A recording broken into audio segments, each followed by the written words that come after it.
am a traveling, adventurous thrill seeker. Most of my friends describe me as somebody who can't ever stay put. I don't ever stay anywhere for a long period of time because I always feel like I have to go somewhere and gain some new experience and meet some new person and do some crazy stuff and explore a new place. And so I think I started traveling by myself at 5 because of my parents' divorce. I was traveling from Atlanta to DC, and I was doing this maybe once or twice a month. And so as you can imagine, I knew airports like the back of my hand, and I knew how to work those flight attendants to get them free cookies. And I got my first passport at 13. I got a chance to go abroad then, but it wasn't until I turned 16 that I got my real taste of traveling when I visited South Africa and Ghana, and I got a chance to talk to young girls who were similar to my age, and we were talking about how, you know, Beyonce CD had first dropped, and we were talking about boys, and we was talking about makeup, and it was just crazy to share that experience with girls who live thousands and thousands of miles away from me, but we identify with the same things. And so I really liked what I got from that because I got home and I had a new perspective about, you know, Africa is not like what you see on TV. People are not walking around with a twig and berries on them covering, you know, they're not naked and not walking around with spears.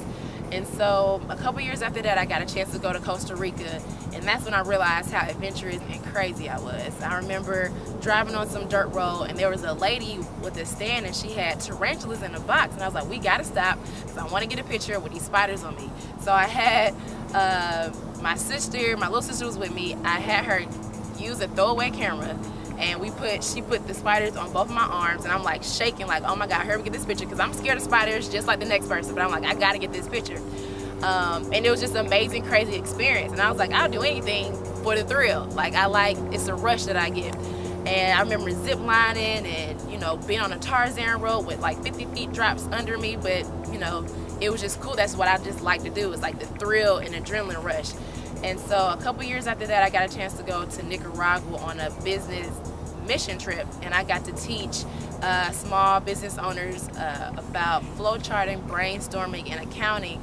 And it was an amazing feeling to be able to share the education and knowledge that I have with them to help them be more productive. And so just that engagement and really feeling like you could do for somebody, you know, versus just going to a place and, you know, going to the finest restaurants and staying at the nicest resort, like really being engulfed in the culture and really helping and serving a purpose wherever you go. And so that was just really monumental for me. So, you know, over the course of the years, I've been to a total of maybe like 11 different countries. But my most recent trip was to Maui, and for the longest I never thought of Hawaii as this, you know, tropical exotic place because it was a state. Little did I know, Hawaii is beautiful, and this last time I went, I kind of had an aha moment when I went on a hike, and it was the Road to Hana, and I kind of had a moment where I was like, you know what, Lauren, you have to figure out a way to do this for the rest of your life. You're not normal, you love traveling all the time, and you love sharing your crazy antics with the world through photography and videography and writing and all of that kind of good stuff. So it's like, I'm at a point in my life to where I've taken myself out this rat race of a 9 to 5. I don't want to do it. I can't do it. And so I'm really at a point to where I'm ready to pursue my dreams, and my dreams are to travel the world and share my experiences, because I really want to show people that you can travel the world and be 25 and not have a lot of money. I'm not rich and I'm not famous, but I would much rather spend my $300 trying to figure out how I can get to Bermuda than buy a new pair of shoes, because the experience that I gain and the new perspective that I gain from going on a trip is way more valuable than a new pair of shoes. And so that's where I am in my life, and I'm ready to pursue this full time, and there's nothing else I would do. I'm gonna do it, and that's where I'm at.